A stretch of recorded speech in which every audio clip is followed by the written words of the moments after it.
Alright, we're back doing engine stuff today. Just cleaning all this up. So,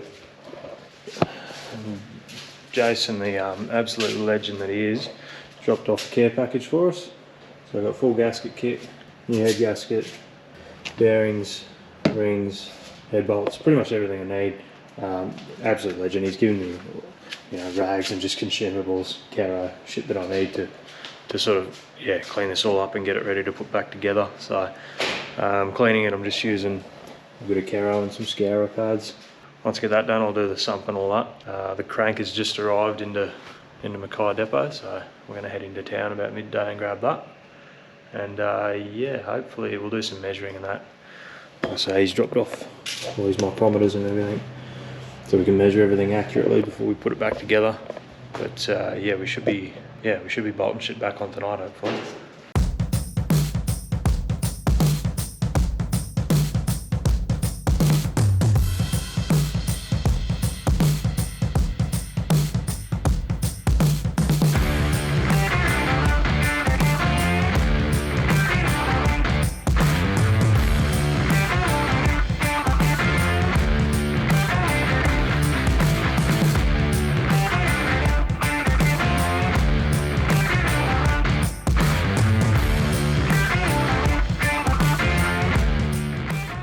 Oh wow, it is bugger all, isn't it?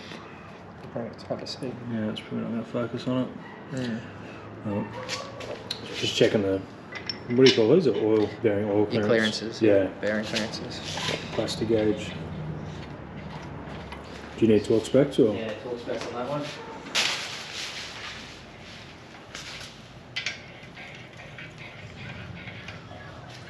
Main bearing cap bolt.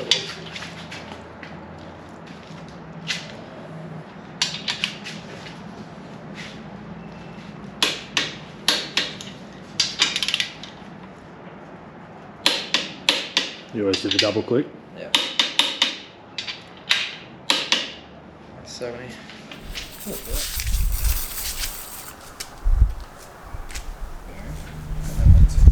What's the difference with the... It's just got an oil groove in it so the wheel can... So that'll Yeah. Doesn't that match up with the gallery? That's what I mean, there's a hole there. That's why I was looking for the ones usually you get them in a packet, they come with a hole in. There'll be one side with a hole and one side will have a... Colour. Just be normal like that. It looks like they're different. And that one's the one that was at the top of the pack, but it's proper pitted and not in a good way. That's supposed to be smooth. Not ideal. No. This might have been a factory error. Well, yeah. And they've just put the... Someone's obviously done exactly what we're going to do. We'll send those back. Yeah, we'll they've sent them back going, we'll get another box. Yeah. And didn't obviously tell them that the box is faulty. Well, I told them and they just put it back in the system, not thinking anymore. I know how it works. We can't really complain because the beauty of places like Repco doing this is, so if something's wrong you can send it back, but then it just pushes the problem further on. It's like pay it forward but in a negative way. It'd be so much better if someone actually chucked them in the bin. Yeah, well someone's got to claim it through this NDC mob at the Repco and it happens at work all the time. How'd you go? They've got some coming out of Melbourne. Yeah, should be able to get them tomorrow, hopefully, airbag. So, just going to put it all, we're going to use the old ones to hold the crank in so we can assemble the pistons, do all the measuring, get the rings in, get all that checked. And then that way we'll just, pull the crank back out and swap the new bearings when we get them. Whoa! Yeah, simple.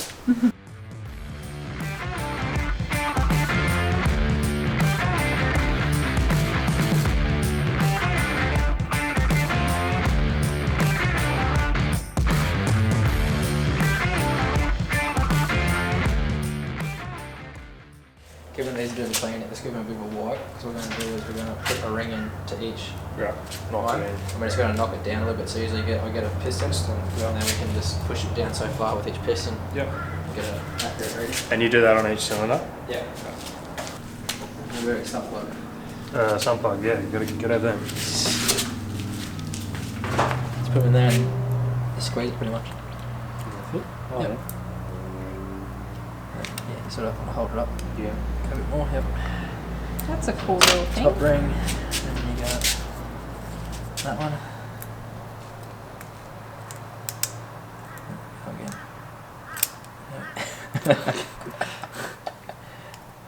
Yep, hump 2. And then these O-rings you can nearly get without your hammer. Yeah, you can get without the help of that. Gaps? Nah, sometimes they have a, let's see this one. Oh, they want to Clean it up. It's got no groove on it. You look at this one. It's got a little groove there. Yeah. On the outside. A little fingernail groove. Oh yeah, that's bugger all. So note that. Did you note what position that was in? So that's the top one, middle one. Okay. The oil control ring. Yeah. Because what you do is, in your book it said you put your gap there. Yeah. The second ring you put the gap opposite. Yeah. And then this one you put the gap like different again. Yeah, so it's then all lined up. Yeah. Yeah. So for the compression to go past, if you line them all up, you have blow by. Yeah, you go straight Because through. you go past that one, and then that one's just the gaps right underneath it, like that. Yeah. So it just goes straight past. But if you make it like this, it has to go right around the ring Yeah. to go past it again. It's imperative on a Yes. car with a turbo on it. Yeah. So fun to try and get in. Just gotta. Scratchy. Yeah.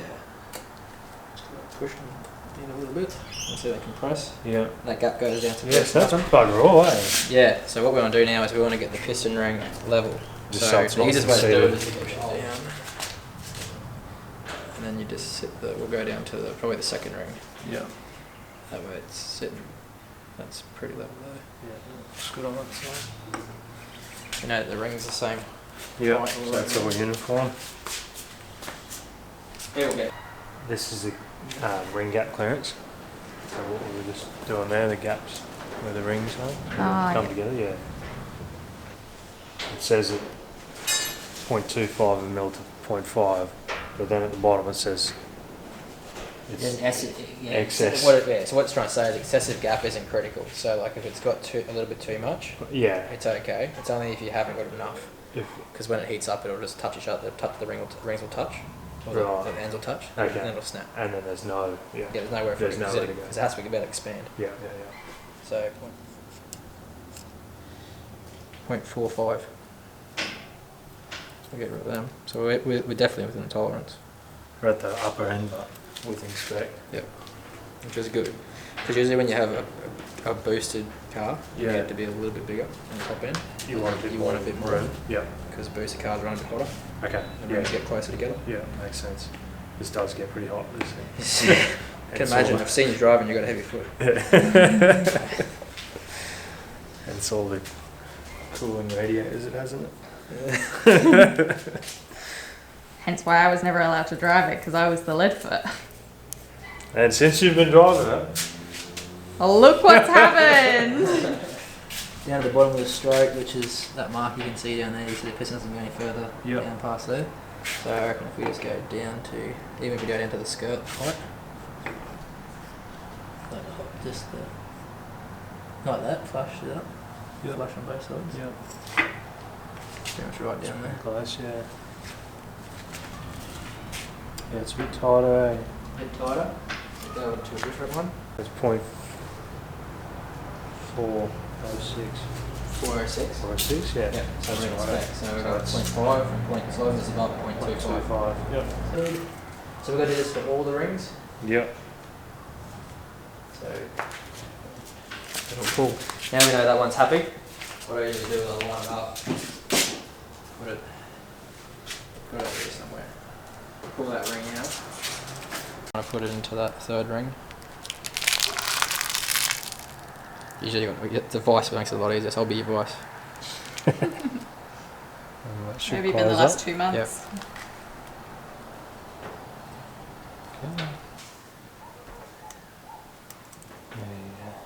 Yeah, you might have pulled a bit too far.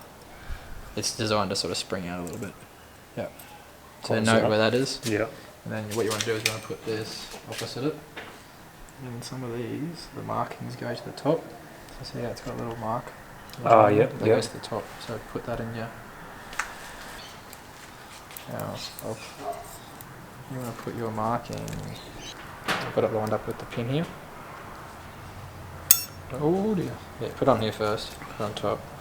So I've got the white bit on this side. You want to go opposite. Okay. Yep. So put it on. I'll hold it. You get your two. Squeeze it up. And go down. Don't squeeze it any more than you need to, and let go. And try and just pull one side out, push it in. Yep. So then it goes around the spring. Yep. Around the whole way. Yep. And then when we compress this, it'll shrink up. Comes closer. That's one done. Sweet. While waiting for new bearings to arrive, Shane decided to start fitting the new gears for the oil pump. These get packed with Vaseline to ensure instant oil pressure from the first startup.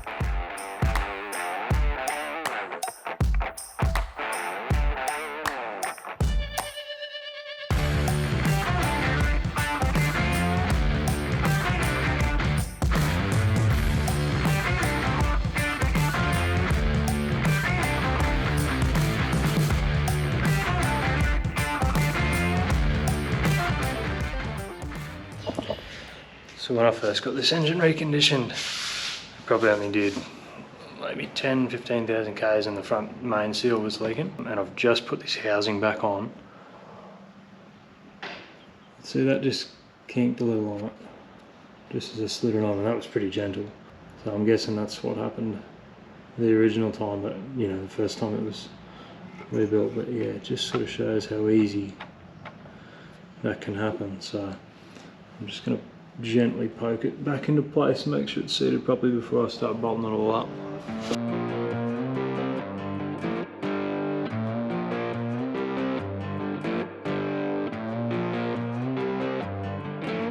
Next up was to replace the rear main seal.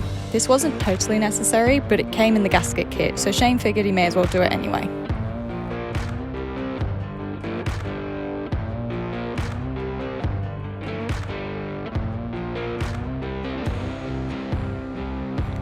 Then Shane and Jason fit the main caps to check the bearing oil clearances using Plastigauge.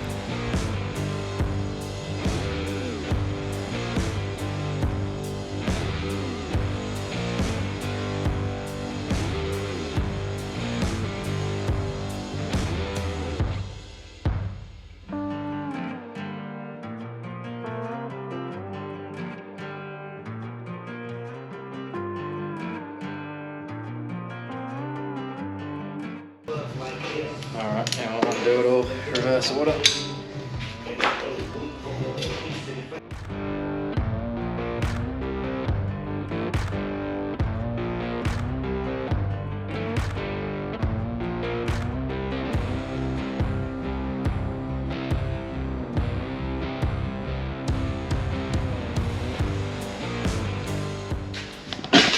Universal one, I've got a different one for Alice because I do them a lot, so I've got one that suits Alice's, but this is just like a universal one.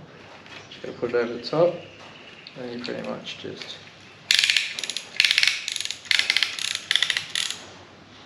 ratchet her up. Keep it nice and what we're gonna do here is just underneath, we just turn our crank so that the rod's right at the bottom. We might just need to rotate that slightly. There we go. Oh, yep. And then all you gotta do is just hold that firm and just go.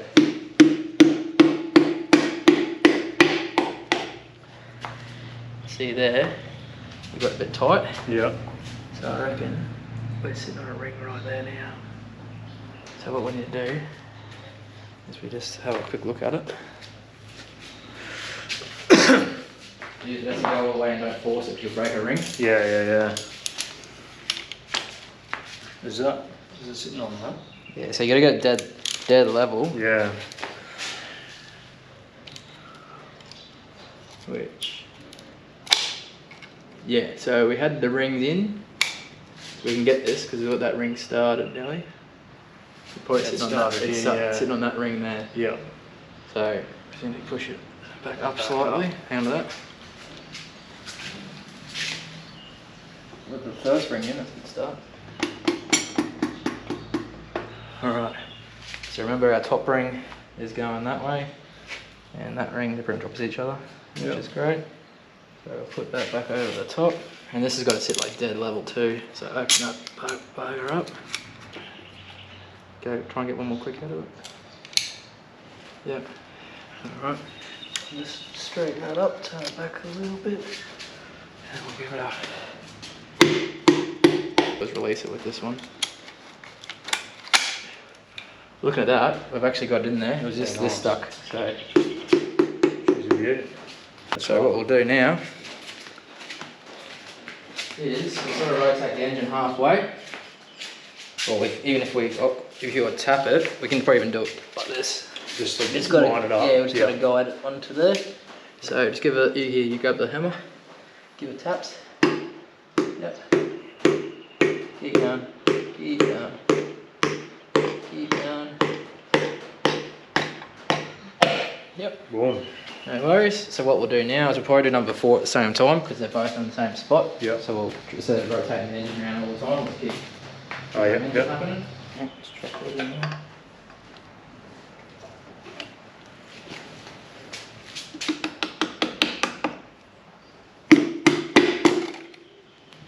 Jesus. Flick it around now. They shouldn't come out because they'll be nice and firm in there with the rings. The rings won't want to move. Alrighty. So what we're going to do now is we want to get a bit of that plastic garage and we'll put a little bit on each one.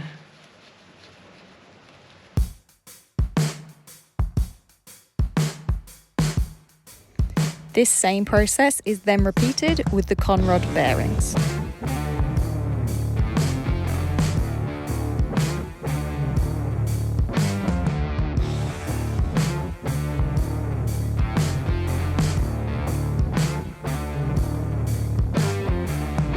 Now, everything is ready for the final fit-up.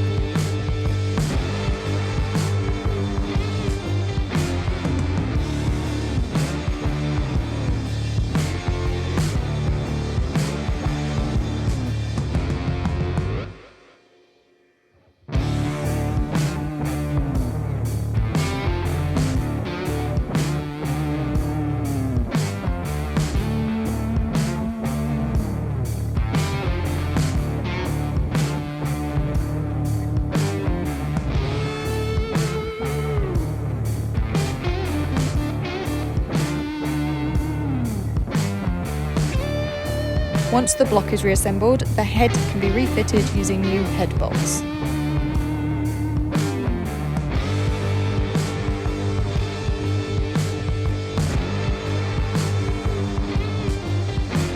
Is the injector's closest to us? Or Injectors on your side. So it's this one here. So starting there in the centre, yeah.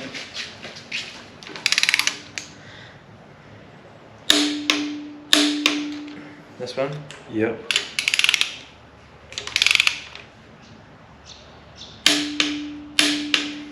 Then what down to here? Yep. Alright. Do you want to do the honours? Yeah, we'll give it a crack. Alright, we'll start with that one. So we're going to go halfway. So Yeah. you start there and Finish. yeah, so it's got the mark's going to be facing that way. Yeah. So just make sure you put the mark on there. I'll hold this, it's just going to go crazy. Tell me what. Keep going. Whoop. Yep.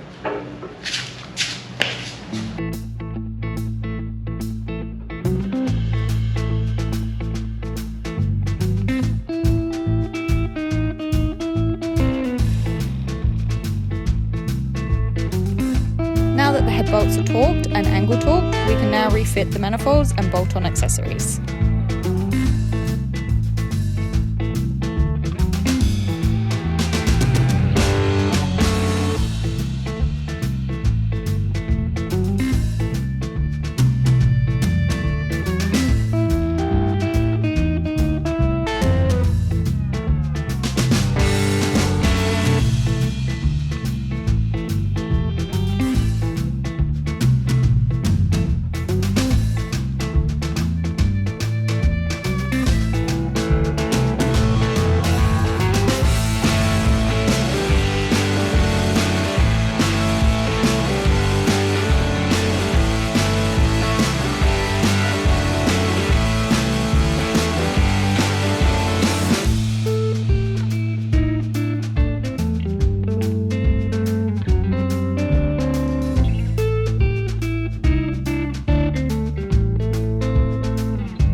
So back into it this morning.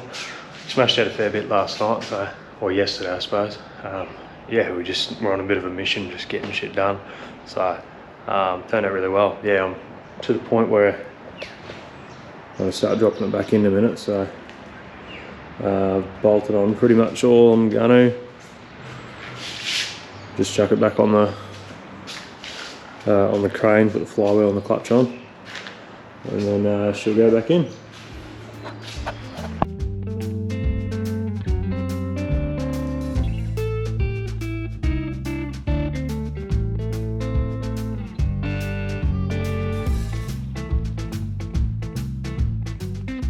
It was around about this time that Jason and Shane finally discovered what was the most likely cause for our snapped crankshaft. Jason, the absolute legend, noticed that the wastegate push rod turned out to actually be a pull rod, and the people who had installed the turbo had bent it the wrong way. This meant instead of missing the turbo drain, it was actually fouling onto it, which was not allowing the wastegate to open under the appropriate pressure, causing the turbo to overboost.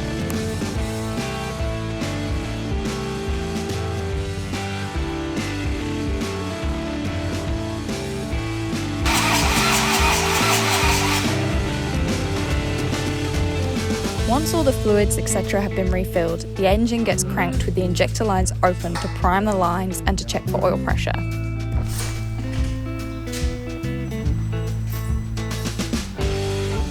Once we added a jump starter, she fired right up first time.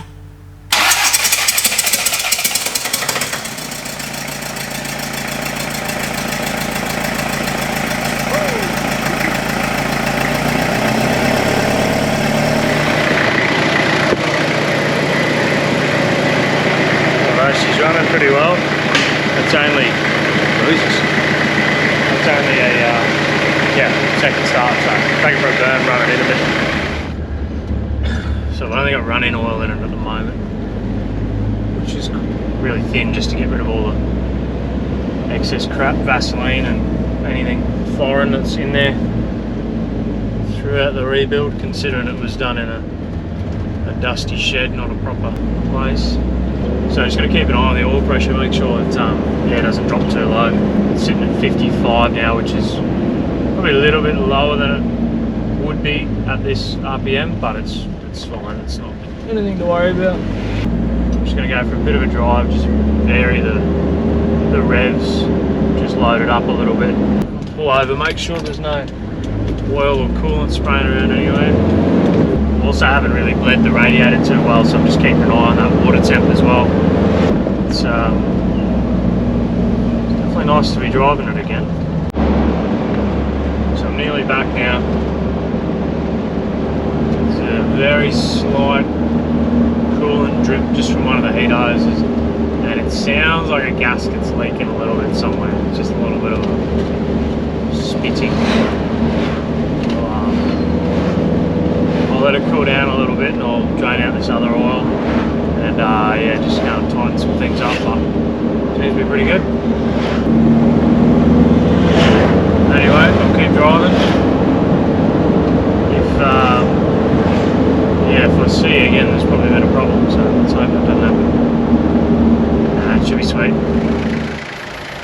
Thanks for watching this week's episode. If you've watched the previous week's episodes, you probably know what next week's episode is going to be, but if you haven't, next week Shane will begin converting our 5L engine to a 1KZ TE. So if you're interested in seeing that, make sure you hit the subscribe button and hit the notifications bell so you never miss a video. If you liked this video in particular, we'd really appreciate it if you gave us a thumbs up. We look forward to seeing you next week.